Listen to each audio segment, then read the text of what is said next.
In pediatric orthopedics, there's a lot of diseases you have to know.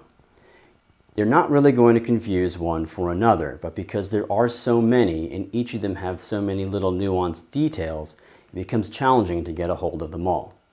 We're going to go over only the high-yield diseases that you have to know. Let's start off with the hip. And what we're going to do is talk about each disease as it presents relative to the age of the patient presentation, and then some diagnostic steps you might do or therapeutic interventions. All right, and this is actually really easy to do. You basically only need to know the age of the patient and you can have the right answer, except for the wild card that comes in at the end. So let's approach these diseases in increasing order of age. The first is developmental dysplasia of the hip. This is going to occur in the newborn. And when you walk into the newborn nursery doing your well baby visit, you're going to do the Ortolani and Barlow maneuvers. And what you'll find is a click. Developmental dysplasia of the hip has a clicky hip. But a clicky hip can be just laxity. Babies have that. It may be completely normal. So you identify the click and you bring them back in 4 weeks. If the click is still there, that's not laxity, that is developmental dysplasia. So to diagnose developmental dysplasia of the hip, you're going to do the ultrasound. That ultrasound will occur at 4 weeks after there's a failure to resolve spontaneously. Because this disease is about the acetabulum growing around the femur, you want to make sure that that alignment is there so it happens. In a clicky hip, in developmental dysplasia, you may not get that. So the treatment for this is to put the kid in a harness, to line up the joint and the bones. The next in escalation of age is Legg-Calvé-Perthes disease. This is going to occur in a kid who's a little older than a toddler. Look for a 6-year-old. And this is avascular necrosis. So it's going to be an insidious onset of an antalgic gait. It's going to start off where he doesn't really want to walk. He's already learned how, but now he starts slowing down and then doesn't really want to put weight on that leg, and eventually he's going to completely protect it altogether. So insidious onset of an antalgic gait in a 6-year-old is likely to be Legg-Calvé-Perthes. And it's diagnosed with an x-ray. Once you find it, all you need to do is cast it. If you're a little older, in the teenage years, you might end up with slipped capital femoral epiphysis. Slipped capital femoral epiphysis occurs in kids who are going through a growth spurt or who are really fat. It is going to be a non-traumatic joint pain. Non-traumatic joint pain in a teenager undergoing a growth spurt, slipped capital femoral epiphysis. What you need to know for the test is that the type of x-ray you get is a frog leg x-ray. It's not enough just to say x-ray or multiple views, it has to be frog leg. And this is the only diseases we're going to talk about of the hip that requires surgery in a kid. Now, you can see the escalating age. If there weren't the wild card and that other one that's just like that wild card, you could do this on age alone. A septic joint may occur in any age child. And as we learned in adult medicine, if you ever have the suspicion for a septic joint, effusion and fever, you're going to do an arthrocentesis. And that arthrocentesis is going to show you greater than 50,000 white cells. If you have that, you need to drain it and give antibiotics.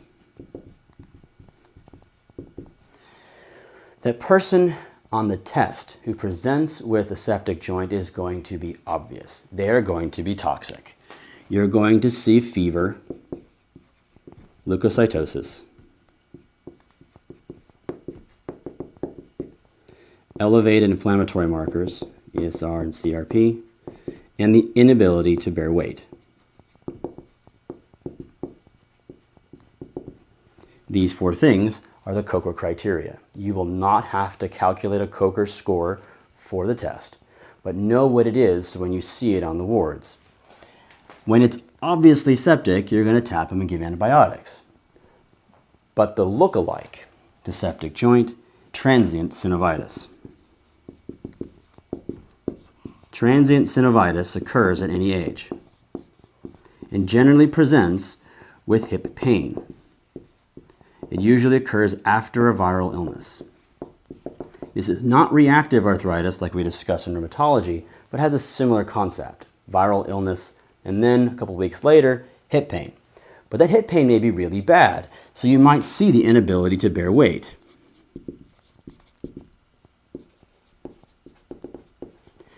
For transient synovitis, it's a clinical diagnosis and you do nothing but supportive care. Give some anti-inflammatories and come back in 2 days. It should be better in 2 days. The question you're going to run into is, do I need to tap the transient synovitis? So what you're looking for is the presence of the COCO criteria, things that say this person is actively infected, you need to do something about it. The more of them you have, the more likely you are to do an arthrocentesis. The less of them you have, the more likely you are to recommend supportive care. That's the hip. Let's move on to the knee. And that's going to start off with Osgood-Schlatters disease.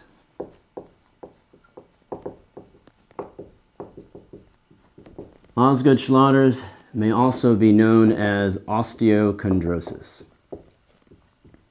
You may see on the test either the eponym Osgood-Schlatters or you might see osteochondrosis. This is going to present in teenage athletes. And the teenage athletes are going to have knee pain and tibial swelling. They may have pinpoint tenderness on the tibia.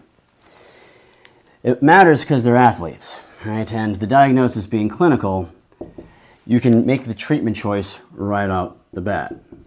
The reason why it matters that they're a teenage athlete is because the treatment is to stop doing what you're doing. So you can just sit it out. That's going to be curative.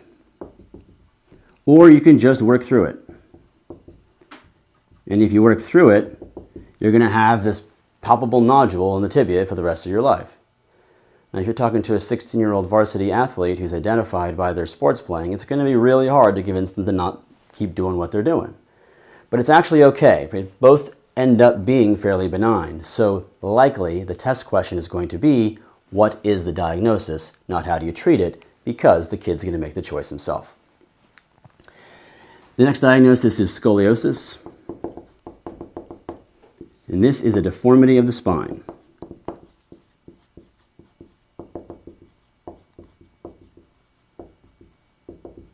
It is always going to present on the test as a teenage girl. And she'll either have moderate symptoms or severe. Now, scoliosis is a problem with the spine, but it's not kyphosis leaning forward or lordosis going back. Scoliosis is side to side. And usually it's to the right. Moderate symptoms are going to be cosmetic. She's always tilted to the right.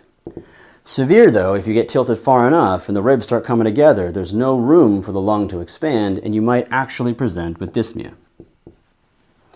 The diagnosis begins with a physical exam maneuver called the Adams test. In the Adams test, you have her bend over, touch her toes. If one shoulder is higher than the other, it's a positive screen. Now, because it's a problem with bones, you'll be able to see the scoliosis with an X-ray. Treatment comes down to slowing progression and reversing the disease. If you brace the girl, you can slow progression and maybe escape surgery, especially in the case where it's really only a cosmetic deformity. Surgery with the placement of rods is required to reverse the disease and is usually indicated in someone who doesn't want to be crooked anymore or has that severe presentation. We have to talk a little bit about cancers of the bone. And there are two you have to know. And you can pretty much separate them out based on their location on the bone and their X-ray appearance. The two you have to know about are Ewing sarcoma and osteosarcoma. Ewing's is caused by translocation 1122. And you can remember that because 11 and 22 is 33. That's Patrick Ewing's old basketball jersey. Ewing sarcoma is also going to be in the mid-shaft, and the X-ray appearance will be described as onion skin. Onion skin appearance, mid-shaft, Ewing's sarcoma. they're going to actually show you an x-ray. And if you see a thing in the middle of the bone and that thing has a bunch of rings around it, that's going to be Ewing's. On the other hand, at the distal femur is going to be osteosarcoma. Osteosarcoma is associated with the retinoblastoma gene, and they may actually have had retinoblastoma on the first day of life. And you're going to look for a sunburst pattern. Sunburst pattern on the x-ray on the distal femur, retinoblastoma. Now both of these are going to present the same way. That is to say, there's going to be focal atraumatic bone pain. You see focal atraumatic bone pain because it's a problem with the bone, you're going to get an x-ray. And you're going to see either the onion skin or the sunburst pattern. You want to make sure that the diagnosis is right, so you can use the best radiographic test, which is the MRI. But because it's cancer, before you do anything with it, you want to get a biopsy. Treatment for both is resection. And I want to close with special considerations of fractures. We learned in adult medicine that there's certain times you need to go to surgery and sometimes where you can just cast. In kids, there's an extra consideration. So surgery means open reduction, internal fixation. And you're going to go to surgery if you've got an open fracture. That's effectively an infection that needs to be washed out. You need to go to surgery if you can't line up the ends very well. That is comminuted or angular. But now you also need to give consideration to the growth plate, because kids are growing. If you fracture the growth plate, even if it's fairly mild, you're going to end up with one leg that's shorter than the other. So if you have involvement of the growth plate, in addition to the usual things you consider in an adult, you still need to go to surgery. Now, of course, if you can, because all these things are negative, you want to cast. But just add on that extra piece about the growth plate. All right, to review all the diseases all at once. Diseases of the hip, developmental dysplasia, clicky hip, ultrasound at 4 weeks, harness. Legg-Calvé-Perth disease, age 6, get the x-ray, cast it. Slipped capital femoral epiphysis, teenager in his growth spurt, frog leg x-ray, do surgery. Septic joint, fever, leukocytosis, swelling, and the inability to bear weight, tap it, antibiotics. Don't be tripped up by transient synovitis, which might sound like these other diseases that occur after a viral illness, but has few to none of the Coker criteria. It's a clinical diagnosis and give them supportive care. If it doesn't get better, in 48 hours, bring them back. Osgood-Schlatters disease, palpable nodule, palpable pain, tibia, knee, just make the diagnosis, osteochondrosis. Scoliosis is the teenage girl who's crooked to the right. Get an x-ray, brace the slow, rods to cure. Ewing sarcoma mid-shaft, onion skin, MRI, biopsy, resect. Osteosarcoma, distal femur, sunburst, x-ray, MRI, biopsy, resect. And lastly, fractures of the growth plate must be taken to the OR. That is pediatric orthopedics. Become a better doctor. Subscribe now to get access to our premium content.